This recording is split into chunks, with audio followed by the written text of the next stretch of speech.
ओम त्र्यंबकम यजामहे सुगंधिं पुष्टिवर्धनम् उर्वारुकमिव बन्धनान् मृत्युर्मुक्षयेमामृतम्। ओम त्र्यंबकम यजामहे सुगंधिं पुष्टिवर्धनम् उर्वारुकमिव बन्धनान् मृत्युर्मुक्षयेमामृतम्। ओम त्र्यंबकम यजामहे सुगंधिं पुष्टिवर्धनम् उर्वारुकमिव बन्धनान् मृत्युर्मुक्षयेमामृतम्। देखिए, हम अपना कल्याण करने के लिए आए, और अपना कल्याण कब होगा? जब हम उस मार्ग पे चलेंगे, उस रास्ते पे चलेंगे। और रास्ते पे चलने के लिए आपको जो है कठिनाई भी झेलनी पड़ती है, सारी चीज झेलनी पड़ती है, गीला सूखा सब। देखिए, गीला सूखा कुछ नहीं है, ये क्या है? हमारे मन का भ्रम है। जब आप घर जाओगे तो नहा धो के स्वस्थ हो जाओगे, आपको एहसास ही नहीं होगा कि हम कभी गीले आसन पे भी बैठे थे। और मौसम पता ही है आपका, यहाँ पे जो पानी आता है तो ये गीला ही करता है, इसलिए विचलित मत हो आप। स्नान सभी को करना है, इसलिए हम तो कभी सोचते नहीं हम गीले हैं सूखे। सांसों को भरेंगे। ये धरती माँ आपको गीला कर रही है, पता है इसलिए कर रही है कि आपके अंदर रक्त बढ़ता रहे। जो इस गीली घास पर चलता है ना, उसका कभी रक्त कम ही नहीं पड़ता, क्योंकि ये रक्त की पूर्ति कर देती है हरी घास। अब देखिए, आप लंबी जो सांसें लेते हो ना, सबसे बड़ा आपकी आयु बढ़ती है, फेफड़ों को बल मिलता है, मस्तिष्क जो आपका स्वस्थ और शांत होता है। जो अंदर का क्रोध है ना, कहते हैं काम, क्रोध, मोह और लोभ, ये व्यक्ति के ऐसे शत्रु हैं, ये व्यक्ति को कभी ऊंचा उठने नहीं दे, उसकी तरक्की नहीं होने देते। क्योंकि क्रोध आदमी का जन्मों का करा हुआ कर्म फल को नष्ट कर देता है। और जो सुनने वाला होता है वो धैर्यवान होता है, वो जीवन में जो है अपनी गाड़ी खींच के ले जाता है। आप मान और सम्मान के चक्कर में फंस गए तो जीवन में कुछ नहीं कर पाओगे। मान मिल जाए शांत रहो, अपमान मिल जाए दुखी मत हो। जो मान में फूले में नहीं और अपमान में पिचके नहीं, ऐसे व्यक्ति ईश्वर स्वरूप कहलाता है।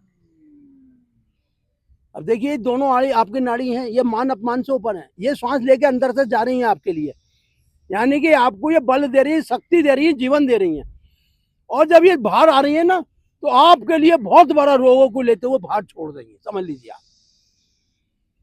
ये जो सांस लेने छोड़ने का क्रम है, यही हमारा जीवन है, समझ लीजिए आप। ये क्रम रुक गया तो जीवन शांत हो गया। और देखिए, ये जो वायु मुद्रा है, वायु का भंडार है, शरीर के अंदर इतनी वायु देती है जितनी हमें जरूरत है। इसलिए वायु मुद्रा में बैठने का अभ्यास करना चाहिए। जितनी नसें जाम हो गई हैं उन्हें खोल देती है वायु मुद्रा।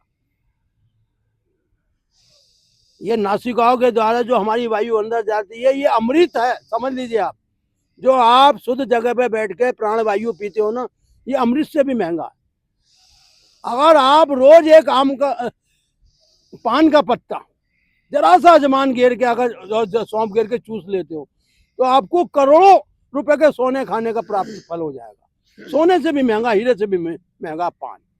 पहले लोग बुद्धिमान होते थे तो पान का सेवन करते थे, उससे उनका जीवन में जो उजाला रहता था, दमा नहीं होता था, अंदर की नसें जो कमजोर नहीं पड़ती थी, रक्त पे दिक्कत नहीं आती थी, वो पाचन में जाके रक्त को शुद्ध करता था पहले पान। लेकिन जब हमने तंबाकू वगैरह गिर कर खाना, तो हमारे लिए वही रोग का कारण बन गया। इसी प्रकार जब हम श्वास खींचते हैं ना, तो हमारे फेफड़ों को जीवन मिलता है, आयु बढ़ती है हमारी।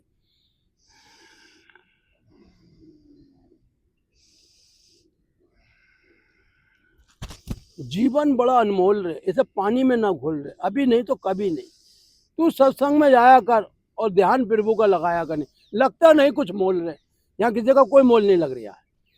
आके आप अपना जो जीवन सफल बना रहे हो। देखिए, कपाल भारती ऐसा प्राणायाम है कि आप बहुत पेटू हो रहे हो और पेट आपका निकल रहा है, आपको कंट्रोल कर देगा। अगर वजन बढ़ा हुआ है तो कम कर देगा, कम वजन है तो उसे बढ़ा के महिला देगा। शरीर के अंदर इतना वजन होना चाहिए जितना हम उसे चला सके, झेल सके। अधिक वजन भी कमजोर करता है और कमजोर वजन भी आदमी को बेकार करता है।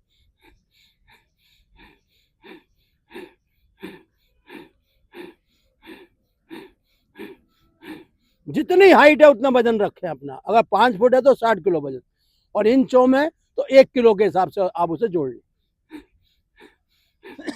अगर वजन बहुत कमजोर है, पाचन शक्ति कमजोर है, आंवले का सेवन करें, धनिया का सेवन करें, पुदीने का सेवन करें, खाने में सलाद का सेवन करें, तो आपका वेट अपने आप कंट्रोल होगा।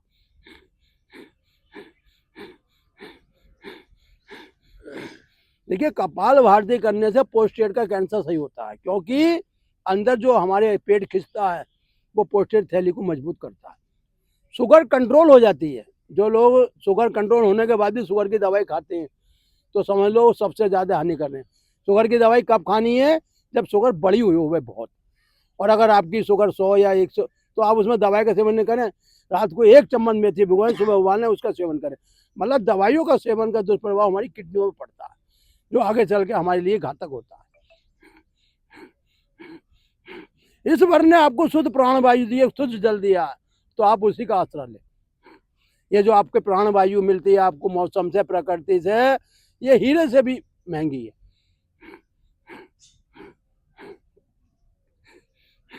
देखिए जब हमारा पेट नर्म रहेगा, मुलायम रहेगा, तो हमारी आंतें भी नर्म मुलायम रहेंगी, पेट में गैसें नहीं बनेंगी। नहीं तो 80 प्रकार की वायु शरीर में बनती है, पता नहीं कौन सी वायु जाकर हार्ट में लग जाए, दिमाग में अड़ जाए और हमें घातक परिणाम भुगतना पड़े।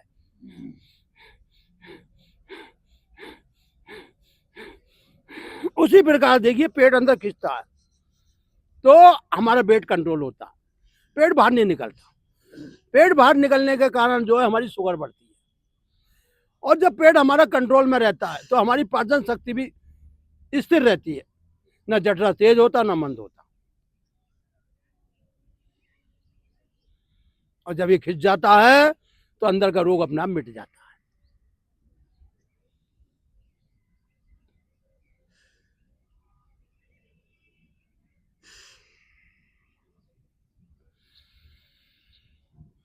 तीन से 5 बार पेट को खींचने का अभ्यास करना चाहिए, क्योंकि कोई भी क्रिया 3 बार से कम नहीं होनी चाहिए। 3 का मतलब यही है कि हमारे जो है धरती भी है हम पे, पाताल भी है, आकाश भी है, ये 3 का संकेत देते हैं। माता भी हैं, पिता भी हैं, हमारे गुरु भी हैं, ये 3 का संदेश देते हैं। उसी प्रकार नाड़ियों का ज्ञान है। देखिए नाड़ियों के अज्ञान में व्यक्ति जो जीवन में रोगी रहता है और दवाइयों के पीछे भागता है, अगर जिस दिन हमें नाड़ियों का ज्ञान हो गया तो दवाई स्वयं ही हमें छोड़ जाएंगी, क्योंकि शरीर में रोग ही नहीं रहेगा। और देखिए जो बीमारी ज्यादा पुरानी हो जाती है तो वो देर से सही होती है। जैसे हमारे भैया जी बैठे हैं, इनकी बीमारी धीरे धीरे सही होगी और पूर्ण रूप से सही हो जाएगी, क्योंकि शरीर का जब हमारा खान पीन सही हो जाता है, शरीर का रहन सहन सही हो जाता है, तो बीमारी अपने आप खत्म हो जाती है। कोई भी बीमारी हो शरीर के अंदर, सदा कोई बीमारी नहीं रहती। जैसे सदा हम धरती में नहीं रहते, बीमारी भी सदा नहीं रहती। बीमारी हमें एहसास कराती है जीने का कि हमें इनसे लड़ना है। जो व्यक्ति अपने को मजबूत और बलवान बना लेता है तो जीवन में उसकी कभी हार नहीं होती है। हार तक कौन है? समय, क्योंकि वो बलवान होता है उस समय। लेकिन जब समय आपका मजबूत हो जाता है तो वही समय आपके दोहरे हाथ जोड़ के खड़ा हो जाता है। और देखो समय सबके ऊपर आता है, राजा हरिश्चंद्र के ऊपर भी आया, राम जी के ऊपर, लेकिन उन्होंने समय के आगे हार नहीं मानी। क्यों नहीं मानी? कि उन्हें जो है अपने को संसार को दिखाना था कि जो समय से लड़ लिया वो विजयश्री हो गया। इसलिए हमें अपने से लड़ना है, रोज लड़ना है।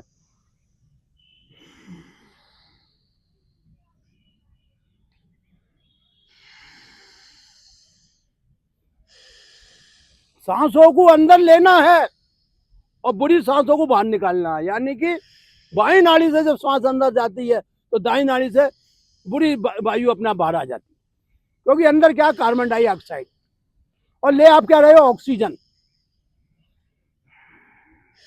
जब शरीर में ऑक्सीजन की मात्रा पूर्ण हो जाएगी तो कितनी भी बड़ी बीमारी हो अपने आप भाग जाएगी।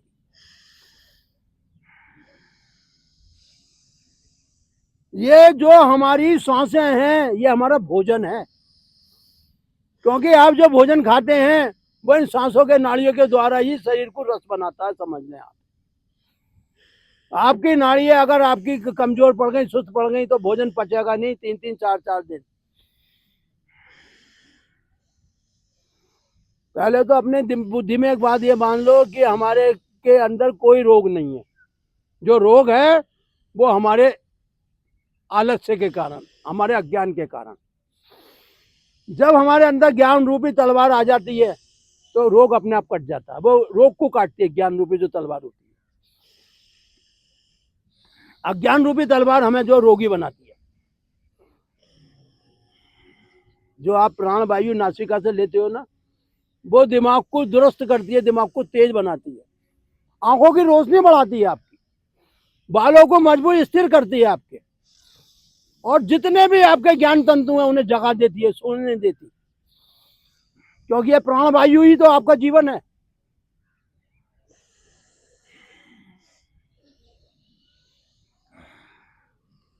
आज थोड़ी लेंगे, कल ज्यादा लेंगे, और जब आपका समय बढ़िया आ जाएगा तो आप पूर्ण प्राण वायु में आनंद लेंगे।